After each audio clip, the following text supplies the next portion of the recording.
Donald Trump has just called for war against the Mexican drug cartels after a particularly gruesome story broke this morning. So I'm going to give you that warning right now. Okay, I'm going to be reading this news. It's some serious, deep stuff. It's kind of sad. But Trump tweeted, "This is the time for Mexico, with the help of the United States, to wage war on the drug cartels and wipe them off the face of the earth. We merely await a call from your great new president." There's a couple other statements Trump made, but this is coming from an NBC breaking story. At least 9 Americans killed in Mexican highway ambush. The dead included 8-month-old twins, said Kendra Lee Miller, who was related to many of the victims. There were at least 8 survivors. There's video of the aftermath of this car burned out by the cartels. They killed 8-month-old babies. These groups, the stories around them, I'm not surprised by what we're hearing. And now Trump, maybe it was an emotional reaction to hearing about this family being gunned down in cold blood, has finally said enough. So there's an interesting conundrum in the concept of war and what we should do. But I want to give you this story. I want to show you the statements from Trump first, and then we can talk about how this could, should, or would play out. NBC reports the dead include 8-month-old twins. We read that part. Miller added that the victims lived in La Mora, which is about 75 miles south of the U.S. border. Miller named the victims. I'm not going to read through their names. Earlier, another relative of one of the victims, Willie Jessup, told NBC News on the phone from Utah that a number of people were traveling in a motorcade consisting of several families when they came under the attack. Jessup said 3 of the cars were shot at, and one of them was set on fire based on the information he was receiving from other family members at the scene. He added that they had been trying to mobilize Mexican federal officials and have been in contact with the FBI. Everyone is in so much shock, he said. It's just unbelievable, and there is no way to comprehend it. Miller also recounted dramatic details from the survivors, some of whom sustained serious injuries, including a 9-month-old child who was shot in the chest and a 4-year-old shot in the back. Devin Langford, 13, she added, was not injured, but walked around 14 miles to La Mora for help after hiding his injured siblings in bushes and covering them with branches. A bullet grazed Mackenzie Langford, 9, in the arm. These are children.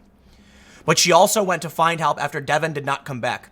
Miller said Mackenzie got lost and walked for hours in the dark before she was found by search parties. Mexico has been hit by a wave of attacks in recent weeks. Shocking, even for a country used to more than a decade of intense drug war violence. The most notable incident was a military-style cartel assault that forced the government to release a leader of the Sinaloa cartel in October. El Universal, one of Mexico's largest newspapers, quoted other relatives as saying that members of a Mormon family were killed in what appeared to be an organized crime ambush. There was no immediate indication of who was behind the attack. El Universal reported that a large group of family members were traveling to La Mora in the municipality of Bevispe from another part of the municipality when they were ambushed. Mexico's National Civil Defense Agency confirmed that elements of the National Guard, the Army, and the state police were conducting a search operation in Bevispe on Monday night in response to the reports. They provided no other information. The U.S. ambassador to Mexico, Christopher Landa, said in a tweet in Spanish that the safety of our fellow citizens is our top priority. I am closely following the situation in the mountains between Sonora and Chihuahua. Landau, who earlier in the day said he was on his way to Sonora for my first visit to the northeast of Mexico, did not share details of the incident. The U.S. State Department also said it was aware of the reports but had no further comment. Claudia Pavlovich Orellano, the governor of Sonora, said on Twitter late Monday that as a mother, she was filled with deep pain by the cowardly acts in the mountains between Sonora and Chihuahua. I don't know what kind of monsters dare to hurt women and children. Senator for Sonora Lily Tellez said on Twitter, the massacre in Sonora cannot go unpunished. Manuel Añorve Baños, another Mexican senator, called what happened a despicable, merciless, and savage act in a tweet adding, "We demand justice." Well, Donald Trump has tweeted. He said, "A wonderful family and friends from Utah got caught between 2 vicious drug cartels who were shooting at each other, with the result being many great American people killed, including young children and some missing. If Mexico needs or requests help in cleaning out these monsters, the United States stands ready, willing, and able to get involved and do the job quickly and effectively. The great new president of Mexico has made this a big issue, but the cartels have become so large and powerful that you sometimes need an army to defeat an army. And that's basically what NBC is quoting. I think I might have, so that's what the story we have. So let me talk about a few things. I'm not entirely sure Mexico will do anything about this. Why? You probably already know. Mexico's bought and paid for. Like, there's so many officials that are corrupt. Nobody wants to bend to the cartels. People are even scared to talk about the cartels. So I don't know, there are horror stories going back for a really long time. But this is big breaking news now, and this may have been a red line.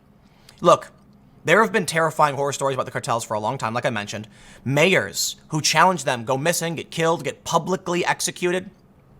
But the cartels now ambushed a family, and they killed babies. I think the red line has been crossed. And now Donald Trump, listen, man, for all of Donald Trump's faults and everything they say about him, I think most people agree the dude is kind of a shoot first, ask questions later kind of character, for the most part. Maybe not entirely. Maybe that's not fair. But what I mean to say is Trump will not hesitate to put out a tweet.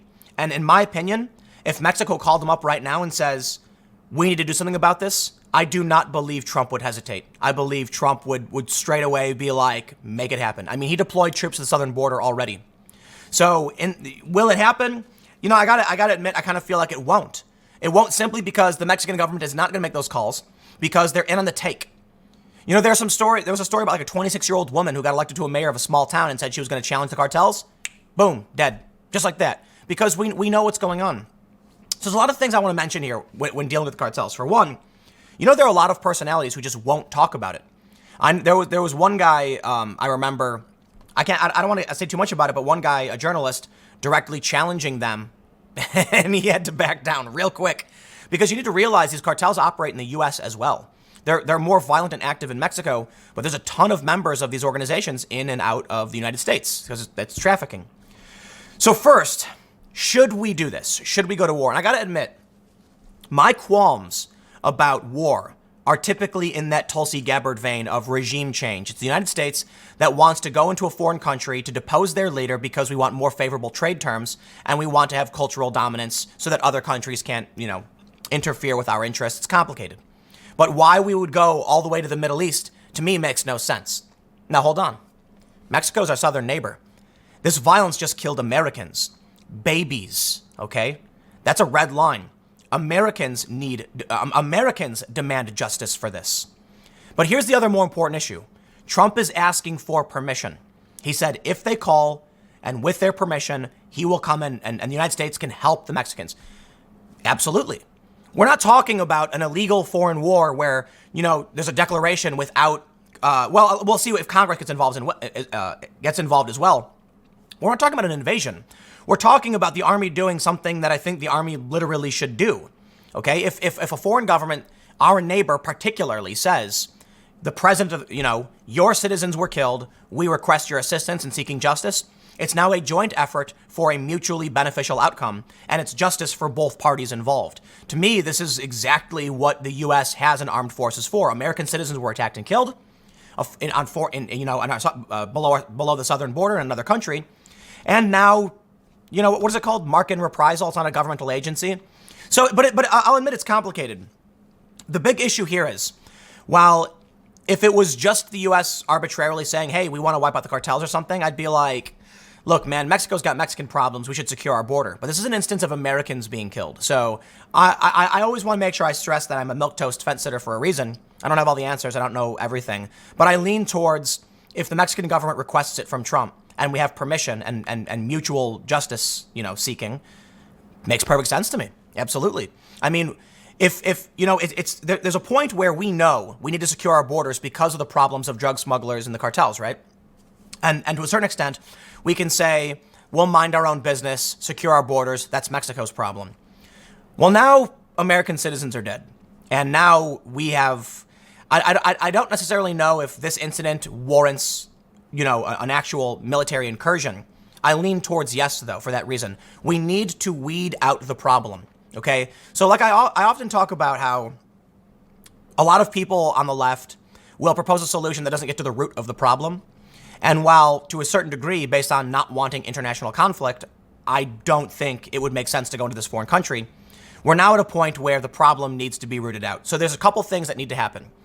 This is an immediate hammer of justice response that might be able to do some good. However, we do need to think about the underlying causes for what allows the cartels to thrive, and it's the illegal drug trade, which means securing the U.S. border is extremely, extremely important, if not one of the most important things we can do. Because if we can prevent the smugglers from coming in, at least a large portion of them, I know it's not the only way, they'll come through boats, they'll come through planes, but if we can prevent those illegal border crossings in the south that allow the traffickers to bring that money in, and people, they work with people, they traffic people too, we can cut down that business, and that will substantially weaken them. But also, I'll get a little libertarian on you. With the advent of recreational marijuana laws, it did cause severe weakening of the cartels because we don't need your illicit drugs anymore. We can make our own. So we need to make sure that when it comes to contraband in this country, we don't empower dangerous people. And typically, when it comes to banning something, you create a black market that is outside of the law. So it's complicated. It's challenged, right? You look at Portugal and they legalized drugs and drug use went down. Think about what would happen if we said all drugs are legal with a but. They can only be used in specific facilities. They can only be administered by licensed professionals. All of a sudden, you're going to have a big change in how that infrastructure works. Now, it's true. We don't have nationwide recreational marijuana. It's still federally illegal, so the cartels can still operate in some capacity. But I kind of think, you ban these drugs, and what ends up happening is you get really, really crappy versions of them. You get overdoses, you get tainted drugs, you get people getting diseases, sharing needles, all this really, really bad stuff. And so perhaps what we need to do is control it instead of trying to sweep it under the rug. I think it's important to talk, when people who are typically on the libertarian side of things, I don't mean big L, I mean the more freedom types, be it left or right. People often assume that legalization of drugs is this world where you're advocating for literally everyone going around like kids buying drugs. No. Drugs are bad. Drugs are really, really bad. I don't do drugs. I don't even drink, okay? But I think control is more powerful than prohibition. Because when you prohibit, all you do is create a black market. I mean, look at what goes on with those red flag laws. These guys, the cops showed up to this old guy's house, older guys, and they ended up getting killed.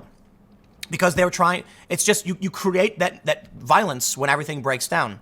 And so even in that capacity, that was an attempt at, confiscation, not necessarily prohibition. But in terms of what these cartels sell and how they operate, I think if we took control of how these things were sold and used and regulated, we could cut down on diseases, we could cut down on overdoses, we could wean people off of these drugs, and we could shut down the cartels without having to go to war. I'll leave with this, though. In this instance, hey, man, I am not a war person. I'm a very, very anti-war person.